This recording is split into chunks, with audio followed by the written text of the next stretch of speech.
سبحان الأبدي الأبد، سبحان الواحد الأحد، سبحان الفرد الصمد، سبحان رافع السماء بغير عمد، سبحان من بسط الأرض على ماء جمد، سبحان من قسم الرزق ولم ينس أحد، سبحان الذي لم يتخذ صاحبة ولا ولد، سبحان الذي لم يلد ولم يولد ولم يكن له كفوا أحد. أما بعد، فقد قال الله تبارك وتعالى في القرآن المجيد والفرقان الحميد: ومن أحسن قولا ممن دعا إلى الله وعمل صالحا وقال إنني من المسلمين.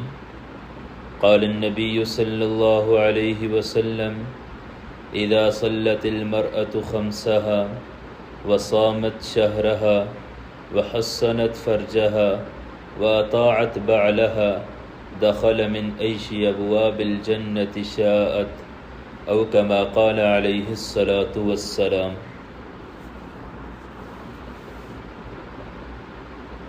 اللہ رب العزت نے انسان کو دنیا کے اندر آخرت کی تیاری کے لیے بھیجا ہے.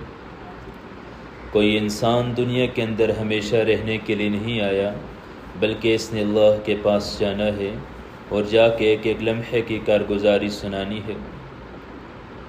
جیسا وقت گزارا ہوگا ویسے ہی آخرت میں بدلہ ملے گا.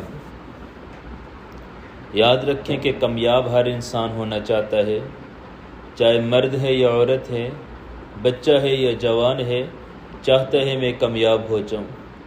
پھر مرد بھی اپنی سمجھ استعمال کرتے ہیں، عورتیں بھی اپنی سمجھ استعمال کرتی ہیں. مرد بھی چاہتے ہیں کامیاب ہو جائیں، عورتیں بھی چاہتی ہیں کامیاب ہو جائیں. کامیابی اللہ رب العزت نے 100% دین کے اندر رکھی ہے.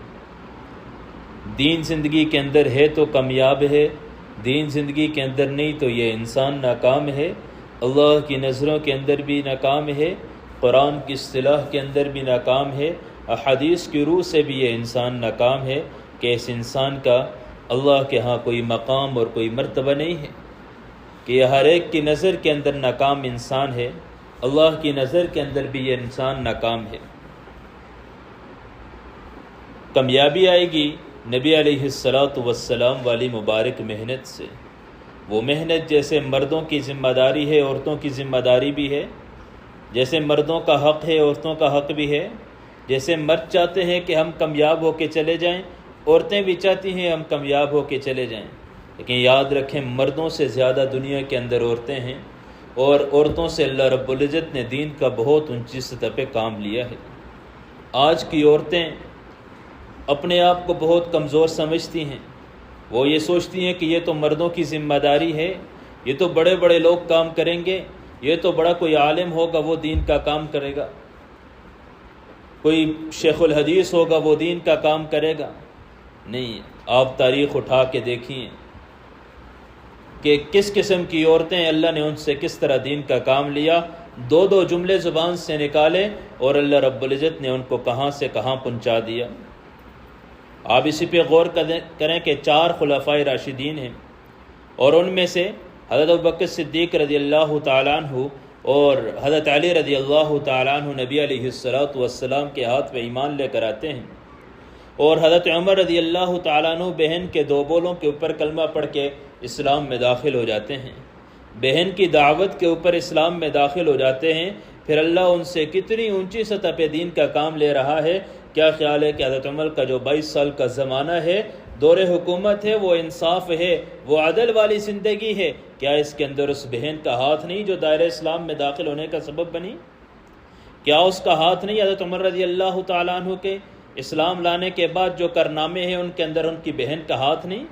دعوت کے بول تو ایسے بول ہیں کہ فرمایا کہ یہ 2 بول، اس کی مثال تو ایسی ہے جیسے انسان مر جائے اور اس کے صدقہ جاریہ اور سارے اعمال جاری ہیں. مرنے کے بعد قیامت کے دن یہ داعی، یہ دعوت دینے والا، دعوت دینے والی کل قیامت کے دن اللہ رب العزت کے پاس اپنے نامہ اعمال کے اندر اجر پائے گا. دیکھے گا کہ کیا اللہ رب العزت نے اس کو دیا ہے. ہزاروں کے اعتبار سے حج ہوں گے، ہزاروں اعتبار سے جہاد کے سفر ہوں گے، ہزاروں اعتبار سے عمرے ہوں گے۔ جب پوچھیں گے میں نے تو اتنا کچھ کام کیا نہیں، کہا تیرے دو بول تھے، ان کی وجہ سے جو لوگ دین کے اوپر آئے ہیں، دین کا کام کیا ہے، اللہ رب العزت نے 100% تیرے نامہ اعمال کے اندر لکھے ہیں۔ حضرت عمر رضی اللہ تعالی عنہ 22 سال خلافت کی، اور ایسی خلافت کی کہ کوئی زکوٰۃ لینے والا ملتا نہیں تھا۔ انصاف کا یہ عالم تھا کہ کوئی زکوٰۃ لینے والا ملتا نہیں، زکوٰۃ دینے والے پھر رہے ہیں، تلاش کر رہے ہیں۔ انصاف ایسا ہے کہ زلزلہ آ رہا ہے تو زمین پہ کوڑا مارا، کیا عمر تجھ پہ انصاف نہیں کرتا؟ ادھر پہاڑ سے آگ کا لاوا نکلتا ہے، تمیمداری کو کہتے ہیں، دہکیل کے اس کو واپس اندر داخل کر دو اور کہہ دو کیا عمر زمین پہ انصاف نہیں کر رہا؟ تو عمر رضی اللہ تعالی عنہ کہ وہ زندگی، اس کے اوپر 100% بہن کا ہاتھ ہے، سارا کا سارا بہن کے نامہ اعمال کے اندر لکھا جا رہا ہے۔ پھر کس سطح پہ ایمان لے کر آئے، کوئی معمولی ایمان نہیں تھا حضرت عمر کا۔ دریا نیل خشک ہو رہا ہے، خط لکھا جا رہا ہے۔ اب سوچنے کی بات یہ ہے کہ کس درجے کا وہ ایمان تھا جس نے حضرت عمر کو ابھارا اس بات کے اوپر کہ وہ دریا نیل کو خط لکھیں۔ سوچنے کی بات تو یہ ہے کہ وہ ایمان کس سطح پہ تھا کہ دریا نیل کو خط لکھا جا رہا ہے، اور جا کے دریا نیل کے اندر خط ڈالا، عمر بن عاص نے دریا نیل میں خط ڈالا، اور اس کے بعد سے ہمیشہ کے لیے وہ دریا نیل 16 ہاتھ اوپر چڑھا، واپس نیچے نہیں ہوا کہ اللہ کے نام سے چلتا ہے تو چل، ورنہ تیری ہمیں ضرورت نہیں۔ وہ عمر، وہ 100% بہن کا ہاتھ ہے دعوت کے اندر۔ دعوت کی وجہ سے اسلام میں داخل ہوئے تو اللہ رب العزت نے ان کو کہاں سے کہاں پہنچا دیا، اور فخر کرنے لگے مسلمان کہ عمر کی وجہ سے اللہ نے اسلام کو چمکا لیا۔ اور حضرت عمر کی عاجزی کی انتہا یہ ہے، کہتے تھے مجھے تو اونٹ چرانے بھی نہیں آتے تھے، میں نبی کے قدموں کے اندر گرا ہوں، میں دین کے ساتھ چپکا ہوں، اللہ رب العزت نے 22 لاکھ مربع میل کا حکمران بنا دیا۔ کیا عالم ہے! تاریخ مکہ مکرمہ کے اندر ایک واقعہ نقل کیا ہے۔ حضرت عمر رضی اللہ تعالیٰ نے اسلام لانے سے قبل ایک قافلے کے ساتھ، تجارتی قافلے کے ساتھ شام کا سفر کر رہے ہیں، بیت المقدس پہنچتے ہیں، وہاں اپنے قافلے سے جدا ہو جاتے ہیں، دیوار کے ساتھ ٹیک لگا کے بیٹھے ہیں۔ ایک نوجوان سامنے آیا، اس نے حضرت عمر کو غور سے دیکھا، آ کے حضرت عمر کے پاس کہنے لگا کہ آپ کا نام عمر ہے؟ کہا جی عمر ہوں۔ کہا خطاب کے بیٹے ہو؟ جی خطاب کا بیٹا ہوں۔ تو وہ نوجوان اپنے جیب سے ایک پرچی نکالتا ہے، کہتے ہیں کہ آپ میرے ساتھ آئیں اور اس پہ ایک دستخط بھی کرنا ہے، تھوڑی تحریر لکھوانی ہے، میں آپ کی دعوت کرنا چاہتا ہوں۔ عمر کہتے ہیں میں پہلے اتنا پریشان ہوں، اتنے حالات کے اندر ہوں، قافلہ جدا ہے، میں پریشان ہوں، اور تو یہ کہہ رہا ہے کہ میں نے دعوت کرنی ہے، میں نے ایسا کرنا ہے، مجھے اپنے قافلے تک پہنچنا ہے۔ کہا آپ کا قافلہ چلا گیا ہے، میرے پاس سواری تیز ہے، میں تجھے پہنچا لوں گا۔ تو حضرت عمر اس کے ساتھ اس کے گھر جاتے ہیں، دعوت ہوئی، کھانا کھانے کے بعد تو وہ شخص پرچی حضرت عمر کے ہاتھ میں دیتا ہے، کہا آپ یہ لکھ لیں کہ جب آپ بیت المقدس کو فتح کریں گے تو میری فلاں فلاں زمین ہے، وہاں سے ٹیکس معاف کر دیں گے۔ تو عمر کہتے ہیں میرے ساتھ بھلا کیا مذاق ہو رہا ہے؟ میں تو وہ ہوں، میں 5 اونٹ لے کے نکلتا ہوں، باپ مارتا ہے کہ تیرا بڑا ہو کے کیا بنے گا، تیرا کیا حال ہوگا کہ تجھے تو اونٹ چرانے بھی نہیں آتے، تو بڑا ہو کے کیا کرے گا، اور تو مجھے کہتے ہے بیت المقدس فتح کرے گا۔ کام مذاق میں ہی لکھ کے دے دے، مذاق میں ہی لکھ کے دے دے۔ وہ جان نہیں چھوڑ رہا تھا، حضرت عمر نے اس کو لکھ کے دے دیا۔ اب ادھر حضرت عمر لکھ کے دے رہے ہیں، وہ اپنے پاس سنبھالتا ہے، حضرت عمر وہاں سے لشکر کے ساتھ مل کے واپس آتے ہیں۔ اللہ کا کرنا نبی علیہ السلام کا زمانہ آیا، حضرت عمر اسلام میں داخل ہوئے، اللہ کے نبی دنیا سے رخصت ہو گئے۔ ابوبکر صدیق کا زمانہ آتا ہے، وہ دنیا سے رخصت ہوتے ہیں، حضرت عمر رضی اللہ تعالیٰ عنہ کا انتخاب ہوتا ہے، وہ خلیفہ بنتے ہیں۔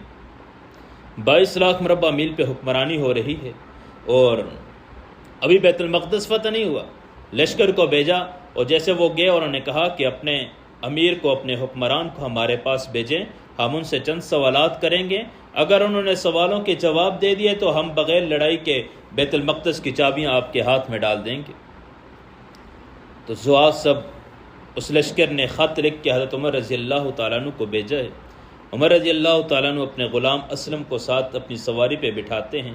شرط یہ ہوئی کہ آدھے راستے کا سفر میں تھوڑا وقفے میں میں بیٹھوں گا، پھر میں پیدل چلوں گا، پھر تو بیٹھے گا۔ کہا کہ حضرت میں غلام ہوں، آپ آقا ہیں، آپ حاکم ہیں، تو میں بھلا میرے چلنے میں کیا حرج ہے؟ کہا نہیں عمر کا انصاف چلے گا، تو بھی بیٹھے گا میں بھی بیٹھوں گا۔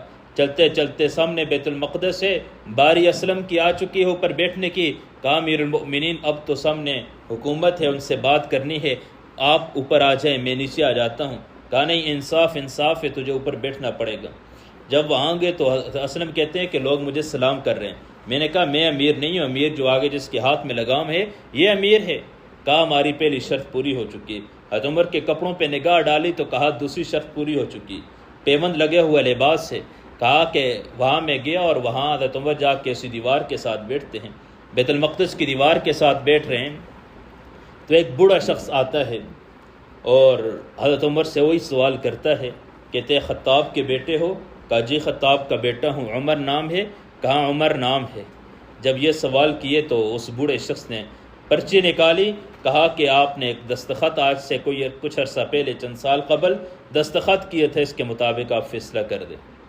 حضرت عمر کی آنکھوں میں آنسو آنے لگے کہ بھلا یہ تو مذاق کا وقت تھا، مجھے کیا معلوم کہ میں اس قابل ہو جاؤں گا، میں اس مقام تک اور اس درجے تک پہنچ جاؤں گا۔ کہا نہیں مذاق ہی تھا، لیکن آپ نے لکھا تو تھا، آپ کی لکھائی ہے، آپ کا دستخط ہوئے ہیں۔ تو امیر المؤمنین حضرت عمر رضی اللہ تعالیٰ نے کہا کہ عمر کا انصاف چلے گا، میں صحابہ سے مشورہ کروں گا۔ صحابہ نے کہا کہ جو آپ نے وعدہ کیا تھا اس کو پورا کر دیں۔ حضرت عمر اس وعدے کو پورا کرنے کے لیے کہا ٹھیک ہے ساری زمین تیری جو ہے اس کا ٹیکس معاف ہے، لیکن تو بتا تو صحیح ہوا کیا؟ اس نے کہا پہلے مجھے کلمہ پڑھاؤ، میں اسلام میں داخل ہونا چاہتا ہوں، اس کے بعد ساری کارگزاری سناتا ہوں۔ جب مسلمان ہوا کہا جتنی زمین ہے سارے اللہ کے نام پہ وقف ہے۔ کہا کہ ہوا ایسا کہ میں تورات کا پڑھا ہوا تھا، تورات کے اندر میں نے نبی علیہ السلام کی صفات پڑھی تھی، تورات کے اندر میں نے پڑھا تھا کہ ان کے یار ہوں گے، ابو بکر ایک کا نام ہوگا، عمر دوسرے کا نام ہوگا، آپ کی ساری صفات اور آپ کا سارا نقشہ میں نے پڑھا تھا۔ میں جب گزرنے لگا تو تجھ پہ میری نگاہ پڑی، میں نے کہا میں تو تورات میں اس کا نقشہ دیکھ کے آ رہا ہوں، تورات میں وہ میں پڑھ کے آ رہا ہوں، یہ تو سامنے بیٹھا ہوا ہے۔ میں نے آ کے تجھ سے پوچھا تو خطاب کا بیٹا ہے؟ تو نے کہا خطاب کا بیٹا ہوں۔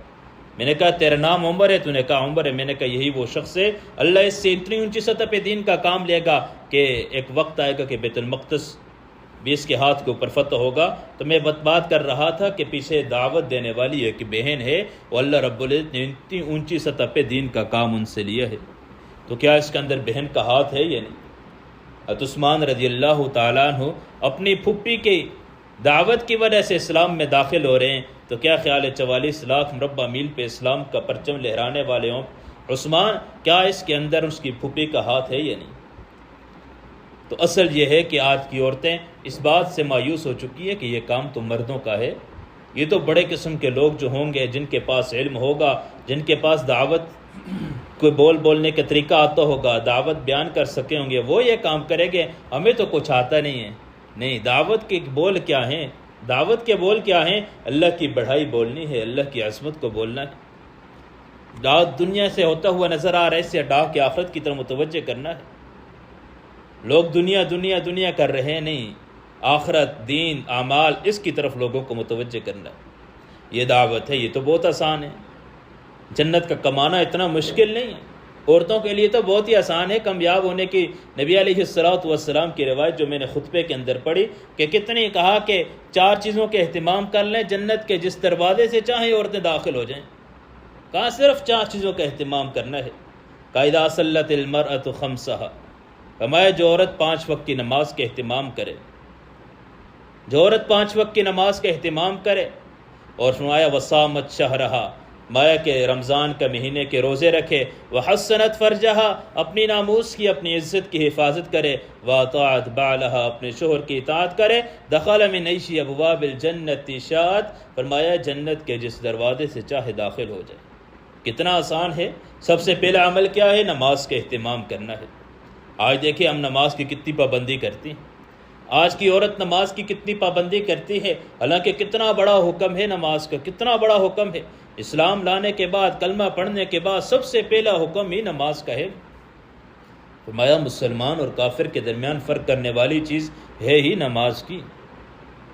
کیسے پہچان ہوگی یہ مسلمان ہے اور یہ کافر ہے؟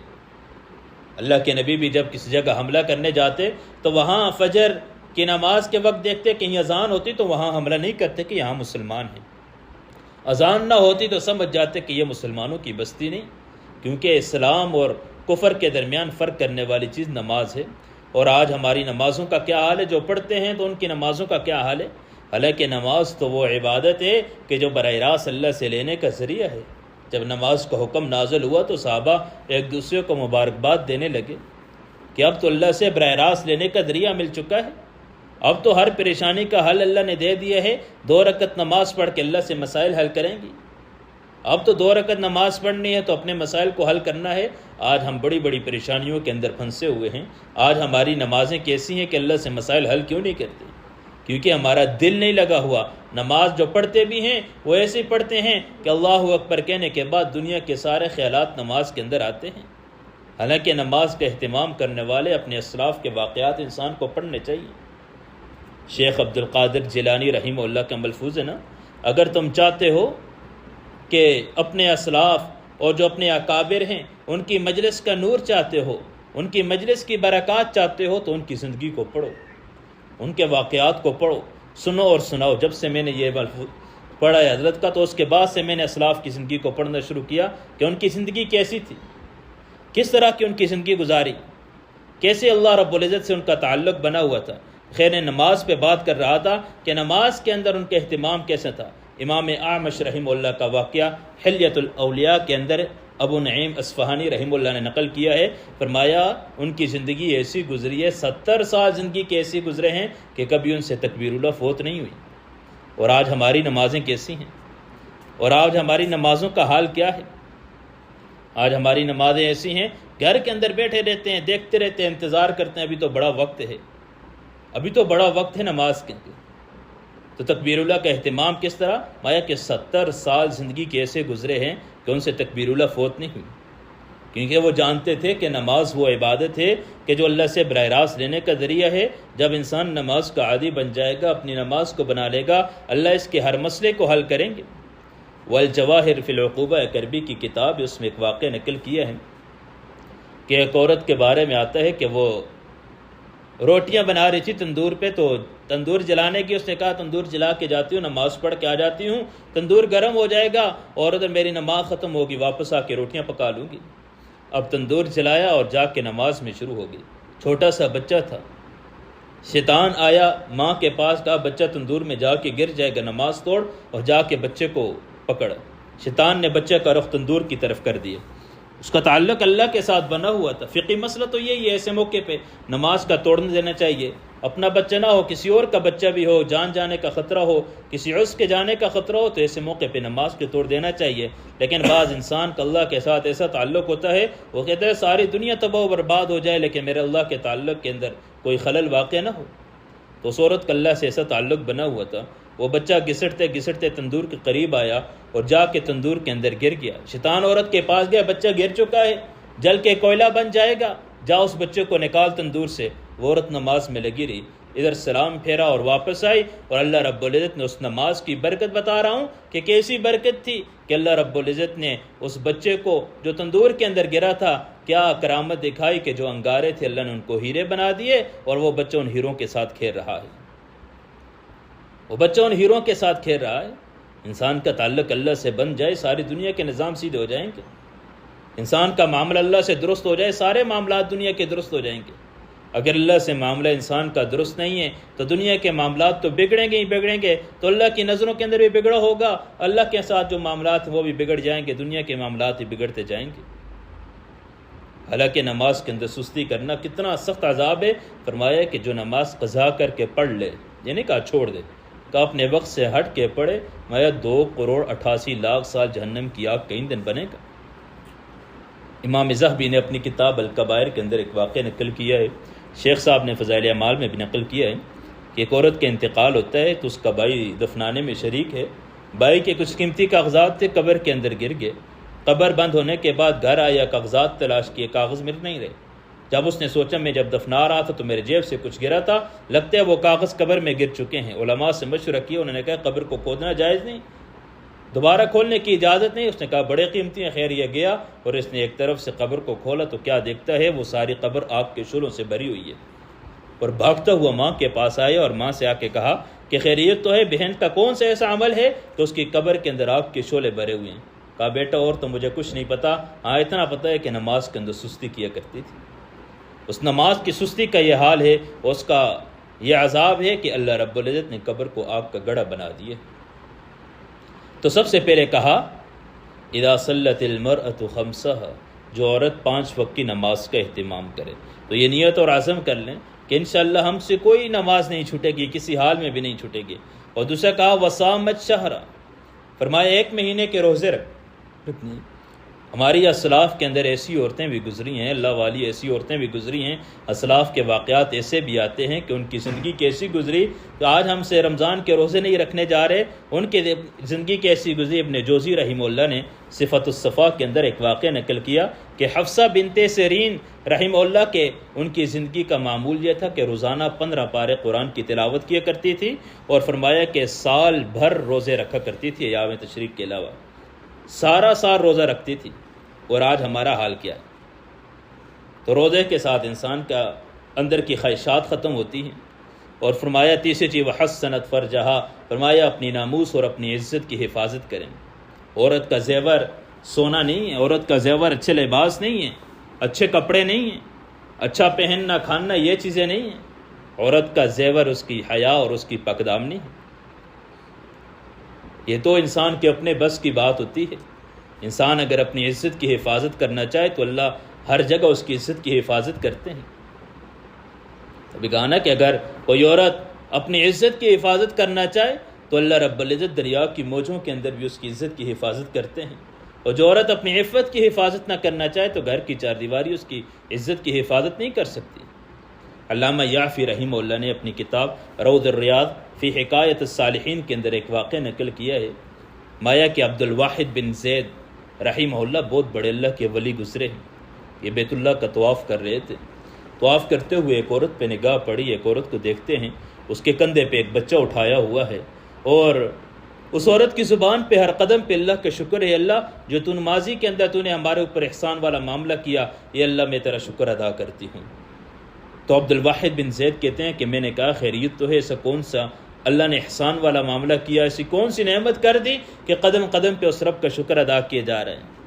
اس عورت نے کہا کہ میرے ساتھ بڑا عجیب معاملہ ہوا، ایسا کہ ہم کشتی کے سفر میں تھے، میرا یہ بچہ اس وقت گود میں تھا، دودھ پینے کی اس کی عمر تھی، کہ اللہ کے کرنا موجیں آئی اور طغیانی ایسی سمندر میں آئی کہ اس کشتی کو غرق کرنے کے قریب کر دیا، وہ ساری کشتی ٹوٹ گئی اور غرق ہوگی، 2 تختے بچ گئے، ایک تختے پہ میں اور میرا یہ بچہ تھا جو گود کے اندر تھا اس وقت، اور ایک دوسرا تختہ اس کے اوپر ایک حبشی نوجوان تھا، باقی ساری کشتی والے غرق ہو کے ختم ہو چکے ہیں۔ وہ سمندر کی لہروں کے اندر، ان موجوں کے اندر سامنے اللہ کا عذاب دیکھا ہوا ہے، اللہ کا خوف ہمارے اوپر طاری ہے۔ وہ حبشی نوجوان ہاتھ مارتے مارتے اپنے تخت کو میرے قریب لے آیا اور چھلانگ لگا کے میرے تخت کے اوپر آ گیا اور مجھے گناہ کی دعوت دی۔ تو میں دل میں اللہ سے دعا کرنے لگی، اللہ میری ساری زندگی پاکدامنی میں گزری ہے، اللہ ساری زندگی حیا کے اندر میں نے گزاری ہے، یہ اللہ آج یہ مجھے گناہ کی دعوت دے رہا ہے۔ میں نے اس کو سمجھایا، دیکھ ابھی اللہ کا عذاب ہمارے سامنے آیا، ہم نے اپنی آنکھوں کے سامنے ساری کشتی کو غرق ہوتے دیکھا۔ اس نے کچھ نہ سنا، میری گود کے اندر بچہ رو رہا تھا تو اس بچے کو اٹھایا اور اٹھا کے سمندر کی لہروں کے حوالے کر دیا، کہا اگر میری بات کو نہیں مانے گی میں تجھے بھی سمندر کی لہروں کے حوالے کر دوں گا۔ کہتی ہے مجھ پہ کب کپی طاری ہوگی۔ میں نے کہا ربا تو جانتا ہے میری پاکدامنی کو، یا اللہ تو میری عفت کو جانتا ہے۔ کہا میں دل میں اللہ سے دعا کر رہی تھی، سمندر سے ایک جانور نکلا اور اس حبشی نوجوان کو ایک لقمہ بنا کے چلا گیا۔ کہا میں اکیلی رہ گئی اس سمندر کی موجوں کے اندر۔ کہا میں ہاتھ مارتے مارتے اپنے تختے کو ایک ساحل کے کنارے ایک جزیرے میں لے کے چلی گئی، وہاں میں ایک جزیرے میں 2-3 دن گزارے، گھاس اور پانی پی کے گزارا کرتی تھی۔ کہا 3 دن کے بعد ایک کشتی آئی، میں نے اس کو دوپٹہ لہرا کے اشارہ کیا، وہ سمجھ گئے کہ کوئی فریاد کر رہا ہے، کوئی مدد چاہ رہا ہے، وہ کشتی لے کر آئے۔ میں کشتی میں سوار ہوئی تو عجیب منظر دیکھتی ہوں کہ سامنے وہی بچہ جس کو اس حبشی نوجوان نے اٹھا کے سمندر کے حوالے کیا تھا، وہ بچہ ایک نوجوان کی گود کے اندر بیٹھا ہوا ہے اور نوجوان اس سے لاڈ کر رہا ہے۔ میں بھاگ کے اس بچے کے پاس گیا اور اٹھا کے اپنے سینے سے لگایا۔ میں نے کہا یہ تو میرا بچہ ہے۔ انہوں نے کہا یہ پاگل ہو چکی ہے یہ عورت، یہ کون ہے جو پاگل ہو چکی ہے، دیوانی ہے، یہ کہتی ہے بچہ ہمارا ہے۔ میں نے ان کو سارا واقعہ سنایا تو انہوں نے کہا ہاں بالکل آپ کی ہوگا، وہ ایسا کہ گزشتہ کل ہم آ رہے تھے، اور راستے میں دریا کے اندر، سمندر کے اندر آگے ہمارے ایک جانور آیا اور اس کی کمر کے اوپر یہ بچہ اٹھایا ہوا تھا، اور غیب سے آواز آئی کہ اس بچے کو اٹھا کے اپنے ساتھ کشتی میں بٹھا دو ورنہ تمہاری کشتی کو غرق کر دیا جائے گا۔ تو وہ عورت کہنے لگی عبداللہ بن واحد سے کہ عبد الواحد بن زید سے کہ آپ بتاؤ کہ میں اللہ کا شکر ادا کروں نہ کروں جس نے میری عزت کی حفاظت بھی کر دی اور میرے بچے کی حفاظت بھی کر دی۔ تو تیسری چیز کہا عورتوں کو وحسنت فرجہا، اپنی ناموس کی، اپنی عزت کی حفاظت کریں۔ جو عورت ان کا اہتمام کرے گی فرمایا دخل من ای ابواب الجنت شاد، جنت کے جس دروازے سے چاہے اس میں داخل ہو جائے۔ اور چوتھی چیز بتائی واطاعت بعلہا، میں اپنے شوہر کی اطاعت کرنا۔ اکثر عورتیں جہنم کے اندر کیوں جائیں گی؟ اس کی اصل وجہ تو یہی ہے کہ وہ اپنی شوہر کی اطاعت نہیں کرتی، ناشکری کرنے کی وجہ سے جہنم کی آگ کا وہ ایندھن بنے گی، حالانکہ شوہر کا مقام اور مرتبہ کتنا زیادہ ہے۔ درۃ الناصحین کے اندر ایک واقعہ ہے کہ حضرت علی رضی اللہ تعالیٰ عنہ اور فاطمہ رضی اللہ تعالیٰ عنہ کا آپس میں کچھ بات چیت ہوگی، ناراضگی ہوگی، تو فاطمہ رضی اللہ تعالیٰ عنہ سے حضرت علی رضی اللہ تعالیٰ ناراض ہو گئے، اور ایسے ناراض ہو گئے تو وہ راضی کر دیا۔ ایک عالم کی زبان سے سنا کہ 70 چکر بھی لگائے ہیں راضی کرنے، 70 چکر لگائے اپنے شوہر کو راضی کرنے کے لیے، لیکن وہ راضی نہیں ہو رہے تھے۔ خیر جب راضی ہوئے تو جا کے اپنے والد نبی علیہ السلام کو خوشخبری سنائی کہ میرے شوہر علی مجھ سے ناراض ہو گئے، تو میں نے ان کو راضی کر دیا، وہ راضی ہو چکے ہیں مجھ سے۔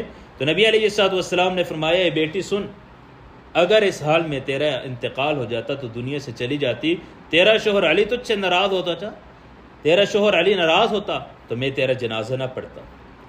یہ مقام اور مرتبہ بتایا جا رہا ہے، اور آگے بتایا کہ سن، عیسیٰ کی ماں مریم جیسی عبادت کر دے، اتنی تلاوت بھی کر دے، لیکن اگر شوہر ناراض ہے تو تیری کسی عبادت کو بھی اللہ قبول نہیں کریں گے، کوئی عبادت تیری قبول بھی نہیں، کیونکہ شوہر کی اطاعت بہت بڑی ہے۔ فرمایا کہ اللہ رب العزت کی ناراضگی کا سب سے بڑا سبب ہے وَاطَاعَتْ بَعْلَهَا، فرمایا اپنی شوہر کی اطاعت کرے۔ امام ابن ابی الدنیا اپنی کتاب من عاش بعد الموت کے اندر ایک واقعہ نقل کرتے ہیں کہ ایک عورت تھی، اس کے 2 بچے تھے، 6-7 سال ان کی عمر تھی، بیل کھیل رہے تھے تالاب کے کنارے، ایک بچہ جیسے پھسل کے اس میں گرنے لگا، دوسروں اس کو بچانے کے لیے جیسے آگے ہوا، دونوں اس تالاب کے اندر گر گئے، دونوں کا انتقال ہو گیا۔ ماں نے بچوں کو اٹھا کے گھر لے کر آئی، بڑی پریشان ہے کہ میں ساری زندگی شوہر کی اطاعت کرتی رہی اور شوہر کو کبھی پریشان نہیں کیا، لیکن آج خبر سن کے کہ دونوں بچوں کا انتقال ہو چکا ہے تو اس کو بڑا دکھ ہوگا، اور میری لاپرواہی کی وجہ سے، میری غفلت کی وجہ سے دونوں بچوں کا انتقال ہوئے۔ تو خیر اللہ سے دعا کرتے رہی، اللہ تو قادر ہے، تو کل قیامت کے دن بھی تو ان کو زندہ کرے گا، کل قیامت کے دن بھی تو یہ اٹھیں گے۔ اے اللہ میں تجھ سے دعا کرتی ہوں میرے شوہر کے آنے سے پہلے میرے بچوں کو زندہ کر دے۔ ادھر رات کا وقت ہوا، شوہر آیا، دسترخوان لگا، کہا بچے کہاں ہیں؟ کہا خیریت سے ٹھیک ہے۔ جب آواز دی بچوں کو، جو بچے اندر جو کفنائے ہوئے تھے، اندر لیٹے ہوئے تھے، جو مرے ہوئے تھے، جب خاوند نے آواز دی، باپ نے آواز دی تو دونوں بچے اٹھ کے آ گئے۔ وہ حیران ہوگی کہ یہ تو مرے ہوئے بچے تھے، اللہ رب العزت نے اس شوہر کی اطاعت اور اس دعا کی برکت کی وجہ سے اللہ رب العزت نے ان بچوں کو زندہ کر دیا۔ وَاطَاعَتْ بَعْلَهَا، اپنے شوہر کی اطاعت کرنا، کہ شوہر کی اطاعت اتنا بڑا مقام اور مرتبہ ہے۔ امام غزالی احیاء العلوم کے اندر نقل کرتے ہیں کہ ایک اور شوہر تھا، وہ کہیں باہر جانے لگا تو بیوی سے کہا کہ آپ کو باہر نکلنے کی اجازت نہیں ہے گھر سے۔ اللہ کا کرنا اس عورت کا والد بیمار ہو گیا، وہ شدید بیمار ہو گیا۔ نبی علیہ السلام کا زمانہ ہے، اللہ کے نبی کی طرف پیغام بھیجا کہ شوہر نے کہا ہے گھر سے باہر نکلنا نہیں ہے اور والد بیمار ہے، ان کی عیادت کرنے کی اجازت دیجیے۔ کہا جو شوہر کا حکم ہے اس کے مان اس کو اللہ بہتر کریں گے۔ تو خیر وہ نہ کہ اللہ کا کرنا، والد کا انتقال ہو گیا۔ اب اللہ کے نبی کی طرف پیغام بھیجا کہ اجازت ہو تو میں جا کے اپنے والد کے جنازہ دیکھ سکوں، میت دیکھ سکوں۔ کہا شوہر کی اطاعت کر، اس میں بہتری ہوگی۔ والد کا جنازہ بھی نہ دیکھا، اس حال میں والد کو دفنا دی گیا۔ رات کو خواب میں نبی علیہ السلام نے اس عورت کو پیغام بھیجا، اللہ کی نبی کی طرف وحی کی گئی اور بتایا گیا اس عورت کو بتا دو تیرے شوہر کی اطاعت کی وجہ سے اللہ نے تیری مغفرت بھی کر دی اور تیرے والد کی مغفرت بھی کر دی۔ اتنا بڑا عمل ہے۔ خیر میں بات کر رہا تھا کہ عورتوں کے لیے جنت کمانا تو مشکل ہے ہی نہیں ہے۔ 4 چیزوں کا اہتمام شریعت نے بتا دیا، حدیث نے بتا دیا، اور کتنا آسان کر دیا۔ نماز کا اہتمام ہے، روزوں کا اہتمام ہے، ناموس کی حفاظت ہے، شوہر کی اطاعت ہے۔ فرمایا جنت کے جس دروازے سے چاہے داخل ہو جائے، اور جب اس کے اوپر چلے گی تو آگے اپنی اولاد کی تربیت بھی کرے گی، آگے اپنی اولاد کو اس کی دعوت بھی دے گی۔ آج ہم مستورات جتنی بھی ہیں، اگر ان کی تربیت نہ ہوئی، اگر ان کی زندگی میں دین نہ ہوا، تو ان کی اولاد کی زندگی میں دین کہاں سے آئے گا؟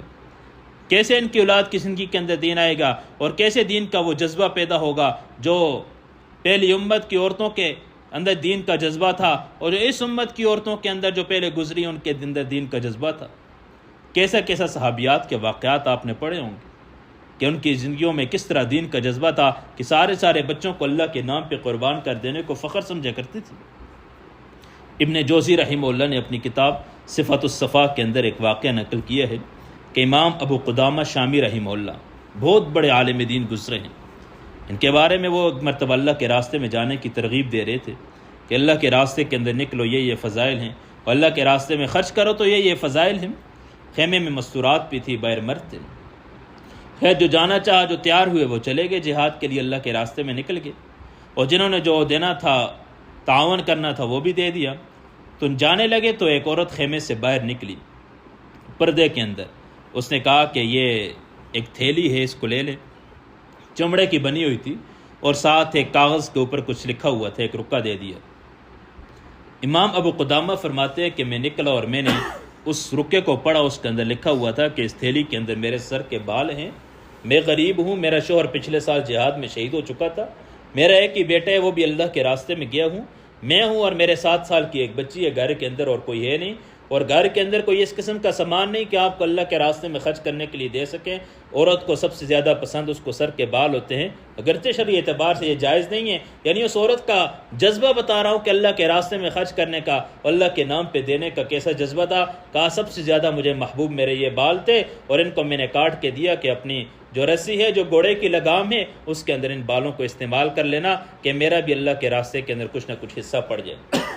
امام قدامہ کہتے ہیں اس کے اس جذبے میں مجھے بڑی حیرت ہوئی۔ خیر میں چلا گیا، آگے جہاد کے اندر شامل ہوا تو ایک نوجوان پہ میری نگاہ پڑی، اور بڑے جوش کے ساتھ اور بڑے جذبے کے ساتھ وہ جہاد کر رہا تھا، اور خوب اللہ کے راستے کے اندر، اور جس طرح ایسا وہ جہاد کر رہا تھا، ایسا اس کا جذبہ تھا، تو میں سمجھ گیا کہ عنقریب اللہ اس کو شہادت کی موت دیں گے، کہ جس جذبے کے ساتھ یہ لگا ہوا ہے اس کو شہادت کی موت ملے گی۔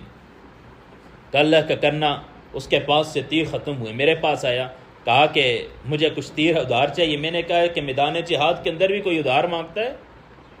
تو خیر میں نے اس کو کہا ٹھیک ہے میں آپ کو ادھار دوں گا، ایک شرط پہ دوں گا کہ اگر تجھے اللہ نے شہادت کا مقام اور مرتبہ دے دیا، اور شہید آدمی جو ہوگا وہ اللہ کے ہاں 70 آدمی کی سفارش کرے گا، آپ اللہ کے ہاں میری سفارش کرو گے؟ کہا وعدہ کروں گا۔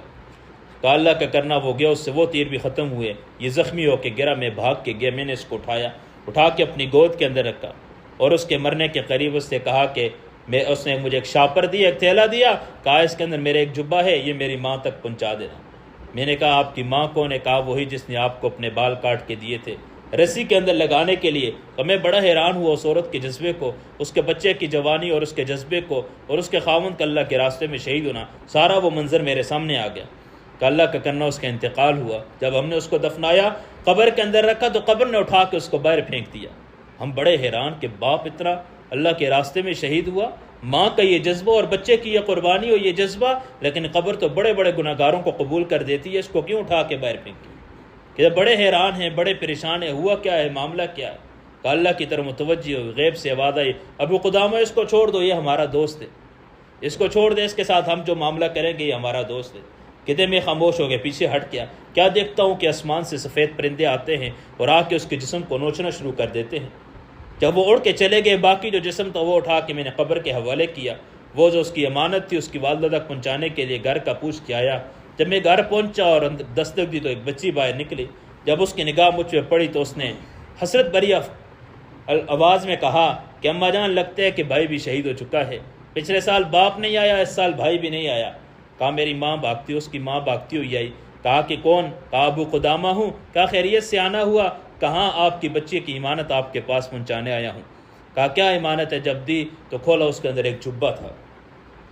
کہا یہ جبہ کیسا ہے؟ ابو قدامہ کہتے ہیں میں نے اس کی ماں سے پوچھا، کہا کہ یہ وہ جبہ ہے جو تہجد کی نماز کے اندر یہ جبہ لگا کے یہ پہن کے وہ پڑھا کرتے تھے۔ تو پھر کہا اس ماں نے مجھ سے پوچھا کہ ابو قدامہ بتا میرے بیٹے کا منظر کیا ہوا؟ تو نے میرے بیٹے کو اپنے آنکھوں کے سامنے شہید ہوتے دیکھا؟ کہاں شہید ہوتے بھی دیکھا، دفنایا بھی، لیکن عجیب منظر دیکھا۔ جب قبر کے اندر دفنایا تو قبر نے اٹھا کے باہر پھینک دیا، پھر کیا دیکھتا ہوں کہ آسمان سے پرندے آتے ہیں اور اس کی لاش کو نوچنا شروع کر دیتے ہیں۔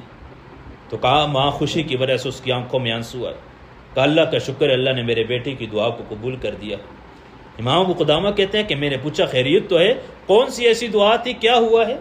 کہا کہ وہ ہمیشہ یہ دعا، یہ جو جبہ ہے یہ پہن کے تہجد کے اندر وہ یہ دعا کیا کرتا تھا، اے اللہ قیامت کے دن تو سب کو قبروں سے اٹھائے گا، اے اللہ تو مجھے پرندوں کے پیٹوں سے باہر نکالنا۔ تو یہ جذبہ تھا، یہ قربانی تھی۔ ہم دیکھیں کیسی ان کی قربانیاں تھیں۔ آج جو دین ہم تک پہنچا ہے یہ بڑی قربانیوں کے ساتھ پہنچا ہے۔ بڑی قربانیاں تھیں، صحابہ کی بڑی قربانیاں ہیں، اپنے اسلاف کی زندگی کو دیکھیں، ان کی کتنی قربانیاں ہیں۔ نبی علیہ السلام آخری نبی، اللہ کے نبی کے بعد کسی نے آنا نہیں، تو اللہ نے یہ دین اس امت کے حوالے کیا ہے۔ اب صحابہ کے بعد کوئی آئے گا نہیں۔ تفصیلی بات آپ نے صبح فجر کے بیان کے اندر بھی سن لی، تبلیغ کی اہمیت کتنی زیادہ ہے، اس کام کی اہمیت کتنی زیادہ ہے۔ دو چار باتیں کر کے بات ختم کرتا ہوں۔ بیچ میں وقفہ ہو گیا، کافی وقت گزر گیا، دین کی جو اجتماعی محنت نبی علیہ السلام نے کی تھی وہ ختم ہو چکی تھی۔ وقتاً فوقتاً تھے، مدارس تھے، خانقاہیں تھی، انفرادی محنت تھی، لیکن جو محنت تبلیغ کی محنت تھی وہ ختم ہو چکی تھی۔ اللہ نے حضرت مولانا الیاس رحمہ اللہ کا انتخاب کیا، اللہ نے ان کو چنا ہے، اور ایسی محنت کی کہ 10 سال محنت کی، اور اس کے بعد ایک سرودے کی جماعت نکلی، اور جب پہلی میواتیوں کے بوڑھے میواتی جن کا کلمہ بھی ٹھیک نہیں ہے، جب وہ جماعت نکلی اللہ کے راستے کے اندر، تو حضرت مولانا الیاس رحمہ اللہ خوشی کی وجہ سے گلی گلی یہ آواز لگایا پھر کرتے تھے کہ انقلاب آ گیا، انقلاب آ گیا۔ لوگ کہتے پاگل دیوانے ہو چکے ہیں، یہ بوڑھی جماعت، یہ بوڑھے جن کے اپنا کلمہ بھی ٹھیک نہیں ہے، یہ جا کے کیا انقلاب لائیں گے، ان کی وجہ سے کیا دین کا کام ہوگا؟ لیکن ان کی زبان پہ ایک ہی جملہ تھا۔ جب اوپر سے جہاز گزرتا نا تو جہاز کو وہ چیل گاڑی کہا کرتے تھے، کہا ایک وقت آئے گا میری جماعتیں اس کے اندر بھی بیٹھیں گی، کہا ایک وقت آئے گا ٹرینوں کے اندر تمہیں کوئی جگہ خالی نہیں ملے گی، آپ کو ٹکٹ لینے کے لیے کئی دن انتظار کرنے پڑیں گے۔ اور واقعی وہ دن آ چکا ہے، واقعی اللہ نے اس کام کو قبول کیا۔ جی فرمایا کرتے تھے میں نے اس کام کو اللہ سے قبول کروا دیا ہے، اپنے آپ کو قبول کروانا ہے تو اس کام کے ساتھ چپک جاؤ، اس کام کے ساتھ لگ جاؤ، اللہ آپ کو قبول کر دیں گے۔ حدیث کے ملفوظات کے اندر ہے، فرمایا جو میری محنت ہے یہ محنت نہیں، یہ نعمت ہے، اس کی مثال نوح علیہ السلام کی کشتی جیسی ہے، جو بیٹھ گیا تو بچ جائے گا ورنہ گناہوں کے دلدل کے اندر پھنس جائے گا۔ تو حقیقت میں اللہ نے اس کام کو قبول کیا ہوئے، جو اس کام کے ساتھ چپک جائے گا اللہ رب العزت اس کو قبول کریں گے، اور اللہ رب العزت کے ہاں وہ مقام پائے گا۔ ایک عالم آخری بات کر کے کہ دیوبند کے ایک عالم فارغ ہوئے، کہنے لگے کہ میں جب ایران جانے لگا تو میں نے کہا بڑے بڑے جتنے اسلاف ان سے ملاقات کرتا جاؤں، تو حضرت مولانا الیاس رحمہ اللہ کے بارے میں بتایا کہ یہ تبلیغی جماعت کے بانی ہیں۔ کہا جب ان کے پاس گئے تو بیماری کی حالت کے اندر تھے، تو ان کے پاس کیا، میں نے کہا کوئی نصیحت فرمائیں؟ کہا میری جماعت آپ کے پاس آئے گی، اس کے استقبال کرنا۔ یہ کہتے ہیں کہ مجھے بڑی ہنسی آئی، میں نے کہا یہاں کوئی بات سنتا نہیں، اور یہ کہتے ہیں ایران کے اندر آئے گی جماعت اور اس کے بارے میں کہتے ہیں کہ اس کے استقبال کرنا۔ تو کہتے ہیں کہ پھر وہ وقت میری آنکھوں نے دیکھا کہ میں جامع مسجد کے اندر بیٹھا بچوں کو سبق پڑھا رہا ہوں، اور کیا دیکھتا ہوں کہ ایک بچہ آ کے کہتا ہے کہ باہر کچھ مہمان آئے ہیں، ان کے پاس بستر اٹھائے ہوئے ہیں اور وہ آپ کے بارے میں پوچھ رہے ہیں۔ یہ کہتے ہیں میں باہر گیا اور بے اختیار میری چیخ نکلی اور میری آنکھوں سے آنسو نکلے، میں اللہ کے سامنے سجدے میں گر گیا۔ کہ حضرت جی صحیح فرمایا کرتے تھے کہ میری جماعتیں آئیں گی، اللہ نے اس کام کو قبول کر دیا ہے، اپنے آپ کو قبول کروانے تو اس کام کے ساتھ چپک جائیں، اس دین کی محنت کے ساتھ لگ جائیں کہ یہ وہ مبارک محنت ہے، نبیوں والا کام ہے، اللہ اس کو قبول کرتے ہیں جو پاک اور صاف ہوتا ہے، اور جو گناہوں کے اندر جس کی زندگی گزرتی ہے اللہ کہتے ہیں میں اس کو جب قبول کروں گا تو پاک اور صاف کر کے قبول کروں گا۔ بایا کہ نبیوں والا پاکیزہ کام ہے، ہم تو اس قابل نہیں ہیں، لیکن فرمایا کہ جو اس راستے میں نکلتا ہے پہلے قدم پہ اللہ کہتے ہیں میں اس کو پاک اور صاف کرتا ہوں، میں اس کے سارے گناہوں کو معاف کر کے اس کے بعد اس کام کے اندر چلاتا ہوں، اس کام کے لیے قبول کرتا ہوں۔ تو نماز کا وقت بھی قریب ہے، گزارش ہے کہ اس کام کی اہمیت اور فضائل کو سامنے رکھتے ہوئے اور زندگی کا مقصد جو ہمارا یہ کام ہے اس کو سامنے رکھتے ہوئے تشکیل کر لیں اور ارادہ لکھوا لیں، نقد اللہ کے راستے میں جانے کا ارادہ کر لیں۔ اللہ عمل کرنے کی توفیق عطا فرمائے۔ وآخر دعوانا الحمدللہ رب العالمین۔